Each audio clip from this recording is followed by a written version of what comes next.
Okay, so we're talking about like that seed booklet, the GMOs. People I was talking to happened to say that the GMOs, to make the plants stronger and grow hardier, are more than likely things that are okay to put in our body because it came from a food grade substance, or like something like marigolds, which are flowers. Right?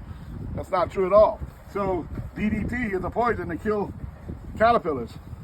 So the DDT corn or DDT, and they've outlawed a lot of GMOs on vegetables, but on the ones they still use, that's why in the book it's PI or PR, pest resistance, or heat intolerant, heat tolerant, or whatever. They have different labels, right? So they take the DNA of the poison, the pesticide, and they put that DNA with the plant, and then it grows inside the plant. So a topical pesticide you can wash off, right? But a systemic pesticide that grows in with the plant, and there are systemic sprays that you can put down and the roots take them up. So there's two different ways you can do it.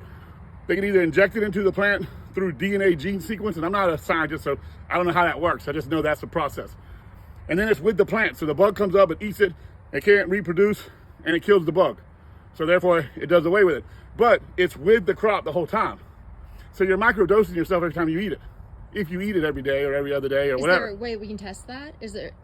90% of all the cereals, the grains, your Nutri-Grain bars, your protein bars, 90% of those are all GMOs. They're all grown with GMO grain. That's how our grain, that's why we're such a strong grain source, because we don't have blight problems like we used to, and mold problems like we used to, and pest problems like we used to, because we have GMOs that can feed America. And like I said, the toothpaste out of the tube, you can't go back. We got too many people that depend on big farms. So you can't do away with GMOs. The only way you can avoid them is shop local with farmers who use OP, which is open pollinated seed, the one God gave us, or hybrid, HY, seeds that you plant in a garden, and when they pollinate, you hope they cross-pollinate, and then, like, let's say you have a big ear corn that's no flavor, and then a small ear corn that's super sweet. You grow them together, and hopefully they pollinate, cross-pollinate, so next time you can get a medium-sized corn that tastes good. There's nothing wrong with that. The GMOs is where you run into trouble.